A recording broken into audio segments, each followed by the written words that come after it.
Bonjour à tous, Carte et Flash, c'est maintenant et tout de suite. Et ce mardi, on prend la direction de l'hippodrome de Strasbourg. On va évoluer sur 3000 mètres à l'occasion du prix de la musique. Une épreuve avec des chevaux rompus au tracé de province, mais pas si simple à décrypter. Allez, on attaque tout de suite avec nos bases. On va s'appuyer sur la candidature du numéro 4, Grand Geste, qui n'a jamais failli sur la distance avec déjà 2 succès.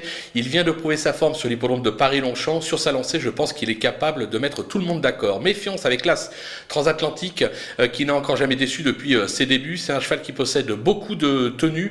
Il aura son terrain. À mon avis, la victoire est jouable également pour lui. Tout comme le numéro 11, Glory Days, qui a franchement déçu le dernier coup. Mais cette fois, il aura pour lui d'évoluer sur sa distance de prédilection. Grégory Benoît se déplace à Strasbourg uniquement pour monter ce cheval. C'est un signe, on va le garder très haut. Du côté des opposants, méfiance avec le 10 Rocaillou qui a prouvé la saison dernière qu'elle se sublimait sur ce type de distance. Sa forme est sûre, l'engagement est plutôt favorable, elle a son mot à dire. Le numéro 7, Lord Grishun, qui se montre des plus réguliers et ne devrait pas être handicapé par la distance, lui aussi est un bel outsider, tout comme le numéro 9, Miltop, qui possède des perfs sur cette piste en plat comme en obstacle. Il aura pour lui de posséder évidemment beaucoup de fonds. Il peut créer une belle surprise à belle cote. Du côté du coup de poker, attention avec le numéro 12, Anecdotique, qui affiche 100% de réussite sur cette piste et qui s'est déjà imposé à ce niveau. C'était sur l'hippodrome de Saint-Cloud. C'est un collerie, on se méfie des colleries bien évidemment dans les gros handicaps. On va le suivre en confiance et en ce moment les coups de poker ne cessent de faire les arrivées à très belle cote, donc attention. Du côté des outsiders, c'était plus compliqué. Il fallait faire des choix. Donc j'ai pris le 2, Just Formality. 3 tentatives à ce niveau sur la distance pour autant d'échecs. Il aura en revanche son terrain. C'est une affaire d'impression, mais on peut quand même le garder. Comme le numéro 3, Palus Argenteus, qui reste sur une bonne deuxième place à ce niveau. C'était à Longchamp, mais sur beaucoup plus court. Son entourage dit qu'il cherche sa course, qu'il est proche d'un succès dans cette catégorie. On va leur faire confiance. Le numéro 14, As des Flandres, on le connaît par cœur, le As des Flandres. Il a 11 ans. Mais il est encore vert, il a de beaux restes. Il a été de surcroît supplémenté pour l'occasion. Évidemment, il a des titres à ce niveau.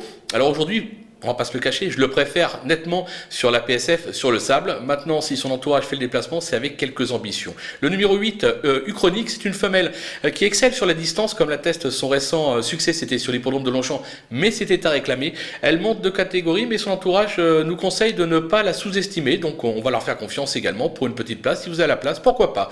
Et enfin, le numéro 16, Mirage, qui vient de renouer avec le succès, mais qui va découvrir la distance et la catégorie des gros handicaps. Attention, toutefois, il y a une stat qui part pour lui. En effet, le plus gros numéro restant sur 2 accessites affiche 100% de réussite dans cette épreuve. Donc évidemment, on va s'en méfier. Pour les délaissés, là aussi, il fallait faire des choix. La course est très ouverte. On va parler du numéro 5, Tyranno, que j'avais retenu dans un premier temps, qui a échoué lors de son unique tentative à ce niveau. Mais sa forme est sûre, la distance va l'avantager. Maintenant, son entourage n'est vraiment pas très confiant. Il part du principe que le cheval porte trop de poids pour pouvoir être compétitif. Là encore, on va faire confiance aux professionnels. Le numéro 6, Reventador, qui s'est déjà placé sur cette piste, mais la distance risque de s'avérer un peu longue pour lui. Je l'élimine.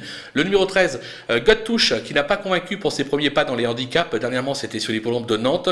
Elle a besoin de me rassurer avant que je puisse la glisser sur un ticket. Enfin, le numéro 15, Rebel Dance, qui semble actuellement loin de son meilleur niveau. C'est le premier cheval que j'ai éliminé dans cette épreuve. Voilà, on se quitte avec le rappel du pronostic et surtout quelques conseils de jeu en espérant qu'on va faire aussi bien que ces derniers temps. Et surtout, un grand merci à vous qui êtes de plus en plus nombreux à nous suivre sur nos différents supports. Bye bye!